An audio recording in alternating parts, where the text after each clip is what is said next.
आज तक लगभग 70 भाषाओं में नेशनल बुक ट्रस्ट के द्वारा पुस्तकों का निर्माण हुआ है। अर्थ कारण, समाज कारण पढ़कर वो एक ज्ञान अर्जित कर सके। 23 का बुक फेयर हमने बहुत बड़ा किया, 24 का उससे भी ज्यादा बड़ा हो रहा है। 17 भाषाओं के पब्लिशर्स को हमने यहाँ पे लाया है। मराठी, गुजराती, कन्नड़ा, तमिल, मलयालम, हिमाचली, ऐसे भी भाषाओं के स्टॉल इसमें है। इस वर्ष हमने किंगडम ऑफ सऊदी अरेबिया को गेस्ट ऑफ ऑनर कंट्री का दर्जा दिया है। साक्षर को सुशिक्षित बनाना, ये राष्ट्रीय पुस्तक न्यास का उद्देश्य है। नमस्कार, मेरा नाम है महिमा भारद्वाज और आप देख रहे हैं SDMC TV। आज हमारे साथ मौजूद हैं प्रोफेसर मिलिंद सुधाकर मराठे, जो कि हमें national book trust of India के बारे में बताएंगे। बहुत बहुत स्वागत है सर। धन्यवाद आपका। नमस्ते सर, आप हमें कुछ अपने बारे में बताइए। मैं अभी नेशनल बुक ट्रस्ट भारत सरकार यानी राष्ट्रीय पुस्तक न्यास शिक्षा मंत्रालय के अंतर्गत भारत सरकार का यह एक ट्रस्ट है, जिसका अभी मैं चेयरमैन के नाते रिस्पॉन्सिबिलिटी वहन कर रहा हूँ। बेसिकली मैं मुंबई से हूँ और इंजीनियरिंग का फैकल्टी रहा हूँ और नेशनल बुक ट्रस्ट के विविध कार्यक्रमों को संचालित करने का काम अभी मेरे ऊपर आया है। तो नेशनल बुक ट्रस्ट तो आप सब लोगों को शायद मालूम होगा, ये ट्रस्ट है। इसके मुख्यतः 3 उद्देश्य है। सबसे पहला उद्देश्य है कि सभी आयु के व्यक्तियों को, यानी बच्चों से लेकर बूढ़ों तक, भारत केंद्रित अलग अलग पुस्तकों का निर्माण करना। लेकिन वो पुस्तक स्कूलों में और कॉलेजों में जो प्रिस्क्राइब टेक्स्ट बुक है वो हमारे मैंडेट में नहीं आता। It is a supplementary reading for this complete group of people. ये पहला मैंडेट है। दूसरा मैंडेट है भारत की अलग अलग भाषाओं में जो अच्छा साहित्य है उसको अलग अलग भाषाओं में भाषांतरित करना, ट्रांसलेशन। आज तक लगभग 70 भाषाओं में नेशनल बुक ट्रस्ट के द्वारा पुस्तकों का निर्माण हुआ है। उसमें बोलियां है, जनजाति की भाषाएं है। भारत सरकार के संविधान के 8वें अनुसूची में जो 22 भाषाएं वो तो है ही, लेकिन उसके अलावा भी कई भाषाओं में हम ट्रांसलेशन का काम करते हैं। इससे क्या होता है कि अलग अलग भाषाओं का अच्छा साहित्य सभी दूसरे भाषी लोगों के लिए उपलब्ध होता है। और तीसरा जो हमारा मुख्य उद्देश्य है वो है भारत के नागरिकों में वाचन संस्कृति का निर्माण करना। क्योंकि अगर वाचन संस्कृति उत्पन्न हो गई तो लोग पढ़ना शुरू करेंगे, और हम हमेशा कहते हैं कि पढ़ेगा भारत तो बढ़ेगा भारत। तो इसलिए पढ़ना और उसकी रुचि लोगों में उत्पन्न करना, यह हमारा तीसरा उद्देश्य है। तो ऐसे राष्ट्रीय पुस्तक न्यास के इन 3 मुख्य उद्देश्यों को लेकर हम अलग अलग कार्यक्रम करते हैं। सर, ये जो national book trust of India है, तो ये क्या लिटरेसी को प्रमोट कर रहा है? कैसे प्रमोट कर रहा है ये? वैसे लिटरेसी को प्रमोट करना ऐसे मैं नहीं कहूंगा, क्योंकि जब आप लिटरेसी को प्रमोट करने की बात करते हैं तो सबसे पहले मन में आता है कि जो इलिटरेट है उनको साक्षर बनाना। राष्ट्रीय पुस्तक न्यास का उद्देश्य वो नहीं है, क्योंकि वो सामान्यतः स्कूलों में या कई प्रकार के वॉलंटियर ऑर्गेनाइजेशंस ये काम करते हैं। हमारा उद्देश्य है कि एक बार व्यक्ति साक्षर हो गया, यानी वो पढ़ना सीख लिया, जो सामान्यतः 3री-4थी कक्षा से तो अपनी अपनी मातृभाषा में या जिस मीडियम में वो सीखते हैं उसमें पढ़ना उनको आता है।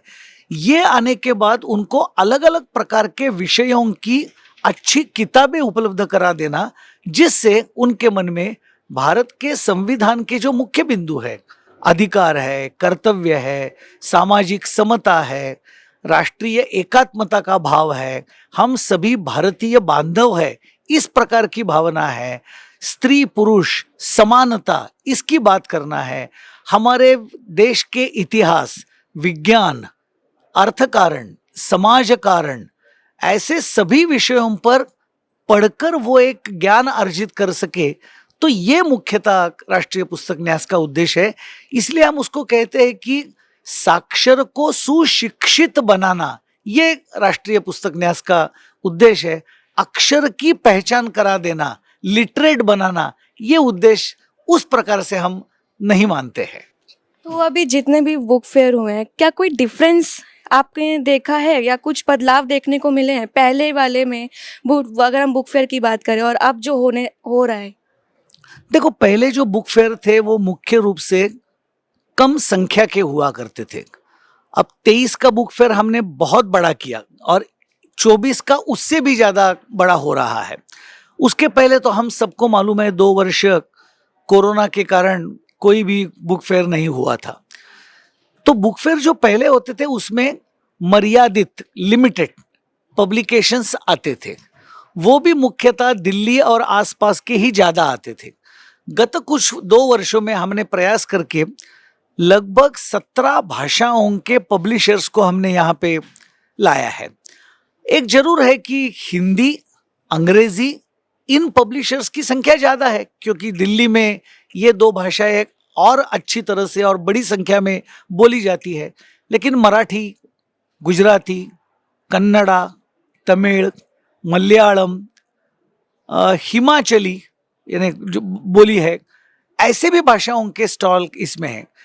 इस पुस्तक मेले का और एक विशेष है, आप अगर इस यहाँ चौथे नंबर के हॉल में जाएंगे तो वहाँ आपको इंटरनेशनल पब्लिशर्स भी मिलेंगे। इस वर्ष हमने किंगडम ऑफ सऊदी अरेबिया को गेस्ट ऑफ ऑनर कंट्री का दर्जा दिया है, स्टेटस दिया है, तो उनका स्टॉल आप जरूर देखिए। उन्होंने उनकी कला, साहित्य, वेशभूषा, खाद्य संस्कृति और पुस्तक संस्कृति सबका प्रदर्शन उनके स्टॉल पर, पैवेलियन पर उन्होंने किया है। उसके साथ साथ Austria, Australia, London, Abu Dhabi, ऐसे कई देशों के स्टॉल्स वहां आपको मिलेंगे। तो इस पुस्तक मेले का जो नाम है नई दिल्ली विश्व पुस्तक मेला, तो ये विश्व शब्द को सार्थक करते ये सब हॉल नंबर 4 के स्टॉल्स है। और एक विशेषता इस पुस्तक मेले की है, वो हमने एक थीम पैवेलियन बनाया है। शायद आप जरूर उसको देखिए, ऐसा मैं आपसे आग्रह करूंगा। इसी हॉल नंबर 5 में है। इस वर्ष की थीम हमने चुनी है बहुभाषी भारत, एक जीवंत परंपरा, multilingual India, a living tradition. क्योंकि आप सबको पता है कि भारत अनेक भाषा बोलता है। हम हमेशा कहते हैं कि भाषा अनेक, भाव एक, लेकिन उन सभी भाषाओं को बढ़ावा देना ये इस वर्ष के पुस्तक मेले का एक बहुत बड़ा महत्व का उद्देश्य भी है। और हम सबको मालूम है कि राष्ट्रीय शिक्षा नीति 2020 में भी शिक्षा भारतीय भाषा में होनी चाहिए, इस पर बल दिया है। तो उसको ही पूर्ण करने के लिए ये जो थीम है बहुभाषी भारत, एक जीवंत परंपरा, ये भी हमने यहाँ इस पुस्तक मेले में ये एक विशेष दालन, पैवेलियन रखा है। उसके बाद भारत सरकार का ही एक बहुत ही अच्छा रिसर्च इंस्टीट्यूट है, Indian council for historical research, ICHR। उन्होंने जम्मू कश्मीर के पूरे इतिहास को, उसकी कला, संस्कृति, खेल, उसको प्रदर्शित करता हुआ भी एक पैवेलियन यहाँ पे ICHR, Indian council for historical research ने बनाया है। वो भी आप देखना चाहिए। आपके माध्यम से मैं आपके संस्थान के और दिल्ली के तमाम छात्रों को भी यह आह्वान करता हूँ। उसके अलावा कई प्रकाशन यहाँ पर है, कई पुस्तकों के लॉन्चेस के कार्यक्रम हो रहे हैं, कई साहित्यिक चर्चाएं हो रही है। तीसरे हॉल में एक चिल्ड्रन कॉर्नर है जहाँ पे बच्चे calligraphy, how to read effectively, चित्रकला, ऐसे विषयों में वो एंगेज रहते हैं। तो मुझे तो लगता है कि ये पुस्तक मेला ये केवल पुस्तकों का मेला नहीं है, वाचन संस्कृति, कला संस्कृति, साहित्य संस्कृति, इस सभी संस्कृतियों का एक समागम हमने इस मेले में करने का प्रयास किया है। क्या आप हमें कुछ अपनी बुक्स के बारे में बताएंगे जो आपने? वैसे मेरी जो मुख्यतः बुक्स है वो एक तो अंग्रेजी में है, और मेरा इंजीनियरिंग बैकग्राउंड होने के कारण जिसको फिक्शन या नॉन फिक्शन या काव्य इस प्रकार का मैंने कभी प्रयास नहीं किया।